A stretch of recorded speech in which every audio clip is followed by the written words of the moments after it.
La sélection espagnole est sortie, l'Espagne n'a peut-être pas une équipe de stars, mais ses résultats impressionnent. Pendant la série d'invincibilité de la Fuente, ils ont accumulé 24 victoires et 5 matchs nuls. Ils ont toujours Rodri, Ballon d'Or, Zubimendi, vainqueur de la Premier League, et Lamine Yamal pour faire tourner la machine. Cependant, 5 problèmes subsistent et un seul pourrait déstabiliser totalement l'Espagne.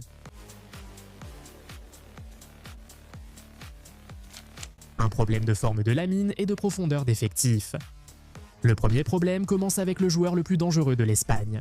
Lamine Yamal n'est pas seulement le jeune talent de l'équipe, il force déjà les adversaires à adapter leur défense contre l'Espagne avant le match. Quand Lamine débute à droite, l'adversaire ne défend plus normalement. Le latéral gauche a alors besoin d'aide. Le milieu le plus proche doit se décaler. Le défenseur central doit craindre qu'il rentre intérieur. Un joueur attire soudain 3 défenseurs. C'est ce qui le distingue. L'Espagne contrôle le milieu de terrain avec Rodri, Pedri, Zubimendi, Fabián Baña et Moreno. Ils peuvent garder le ballon contre presque n'importe qui. Mais Lamine leur apporte quelque chose que le contrôle seul ne peut pas offrir.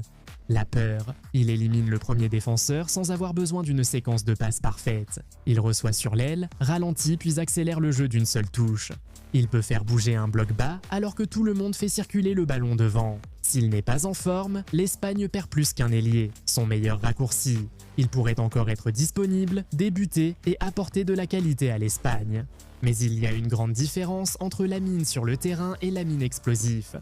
Lors d'une Coupe du Monde, cette différence peut décider un match à élimination directe. L'Espagne dispose d'options, Ferran Torres joue sur les côtés ou l'axe, Jérémy Pino apporte des courses et un gros volume de travail, Dani Olmo évolue entre les lignes, Oyarzabal est intelligent et Nico Williams apporte de la vitesse à gauche. Victor Muñoz ajoute une autre présence sur la ligne d'attaque. Mais aucun d'eux ne recrée exactement le même casse-tête que pose Lamine. L'inquiétude grandit si Nico n'est pas non plus à 100%, l'Espagne a besoin de danger sur les deux ailes.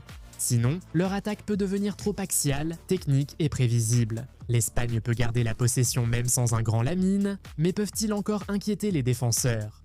2. L'Uruguay comme dernier match de groupe. Le deuxième problème de l'Espagne n'est pas le groupe en lui-même, c'est l'ordre. Cap-Vert, Arabie Saoudite, puis Uruguay. Ce dernier nom change tout. Sur le papier, l'Espagne devrait se qualifier, contrôler les 2 premiers matchs et aborder le dernier match de groupe en position de force. Les Coupes du Monde réservent souvent des surprises. Si l'Espagne lâche des points, l'Uruguay devient un match sous pression. Si elle est déjà qualifiée, l'Uruguay devient un casse-tête pour la rotation de l'effectif. L'Espagne pourrait devoir aligner sa meilleure équipe pour viser la première place, alors qu'elle préférerait préserver ses joueurs pour les phases à élimination directe, ce qui complique la situation.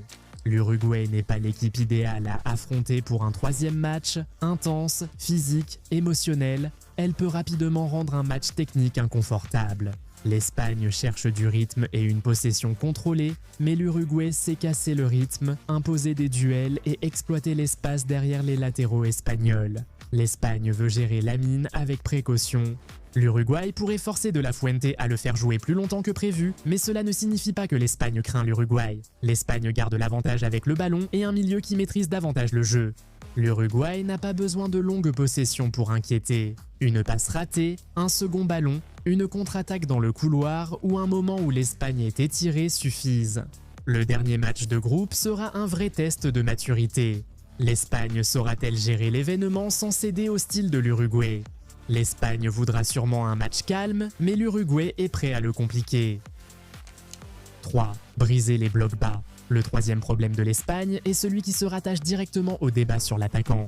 Que se passe-t-il lorsque l'adversaire refuse d'ouvrir le jeu?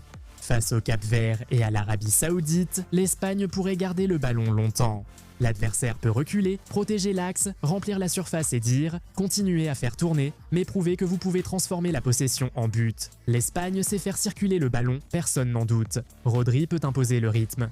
Zubimendi peut contrôler la première phase. Pedri reçoit dans des espaces réduits. Fabián porte le ballon vers l'avant. Moreno peut surgir tardivement. Olmo se faufile dans les intervalles. Le milieu solide force les équipes à courir après le ballon, mais cela ne suffit pas à briser une défense. Si l'Espagne joue trop lentement, cela favorise le défenseur et la pression change après une demi-heure.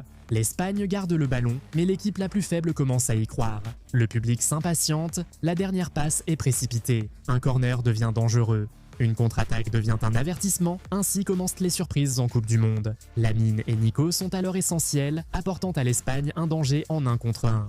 Ils forcent les défenseurs à sortir et bougent la structure. S'ils ne sont pas assez tranchants, l'Espagne doit trouver d'autres façons de faire mal à l'adversaire. Olmo doit trouver des espaces. Pedri doit jouer plus vite entre les lignes. Fabian doit tirer quand le couloir s'ouvre. Moreno doit attaquer la surface de réparation. Les latéraux doivent étirer le jeu sans laisser l'équipe exposée. Mais toutes ces solutions mènent finalement au même endroit, la surface. L'Espagne n'a pas besoin de plus de possession. Ils ont besoin d'une possession qui se termine par quelqu'un qui arrive là où se trouve le but. Et c'est là que la question du numéro 9 devient impossible à séparer du problème du bloc bas. 4. La question du numéro 9. L'Espagne a des attaquants, mais ils n'ont toujours pas d'avant-centre qui donne vraiment l'impression que le poste est réglé. Ferran Torres peut jouer dans l'axe. Oyarzabal est intelligent et polyvalent. Dani Olmo peut évoluer en faux numéro 9. Jorge Iglesias leur offre un point d'appui plus naturel. Ces options sont utiles, mais ne résolvent pas vraiment le débat. La vraie question est de savoir qui l'Espagne a laissé de côté. Gonzalo Garcia sera cité si l'Espagne rencontre des difficultés dans la surface. Il est jeune, travaille dur sans ballon et offre un profil différent. Attaquant de surface, il se déplace entre les défenseurs centraux, attaque les ballons libres et reste dangereux dès que le ballon retombe dans les 6 mètres. Dans un tournoi, cet attaquant peut faire la différence sans être la star de l'équipe. L'Espagne n'a peut-être pas besoin de lui quand le jeu est ouvert, mais qu'est-ce qui se passe quand Lamine élimine son vis-à-vis, repique dans l'axe et qu'aucun attaquant impitoyable n'attaque les 6 mètres? Que se passe-t-il quand le jeu de passe brille mais que la surface reste vide? Quand l'Espagne a besoin d'un but un peu brouillon pour éviter la prolongation, un faux numéro 9 lui donne le contrôle. Cela permet de surcharger le milieu et d'attirer les défenseurs hors position, ce qui est précieux face à des équipes solides. Face à des blocs bas, le contrôle devient une possession stérile si aucun joueur n'occupe les défenseurs centraux. Un avant-centre traditionnel apporte de la présence à l'Espagne, offre une cible aux défenseurs, attaque les centres et propose une solution quand le jeu de passe devient trop propre. L'espace derrière les latéraux espagnols? Soyons honnêtes, y a-t-il un latéral espagnol parmi les 5 meilleurs arrières droits ou gauche du monde?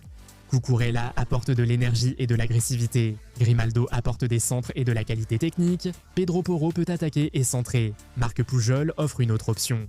Marcos Llorente occupe plusieurs rôles. Eric Garcia peut servir de défenseur hybride, mais c'est là le problème. Les latéraux espagnols sont plus efficaces en attaque qu'en défense des grands espaces derrière eux, que le style de l'Espagne crée naturellement. Ils montent haut, les ailiers restent larges ou rentrent et les milieux se projettent. Tout semble sous contrôle jusqu'à ce qu'une passe soit perdue. Ensuite, l'adversaire a une cible. Une passe en diagonale derrière Grimaldo. Un joueur qui part dans le dos de Porro. Une contre-attaque rapide dans le couloir que Cucurella vient de quitter. Face à des équipes faibles, l'Espagne s'en sort. Contre l'Uruguay ou un adversaire sérieux en phase éliminatoire, cet espace devient dangereux. L'Espagne peut contrôler le ballon pendant de longues périodes, mais une mauvaise perte de balle peut transformer leur organisation offensive en un problème défensif. Leurs arrières latéraux peuvent les aider à dominer les matchs, mais cela peut aussi être le premier secteur que les adversaires essaient d'exploiter. L'Espagne n'est pas faible, leurs résultats le prouvent. Les Coupes du Monde ne laissent rien passer. Condition de Lamine, l'Uruguay comme dernier adversaire, bloc bas, la question de l'avant-centre, l'espace derrière les latéraux. Si l'Espagne règle ça, elle peut gagner.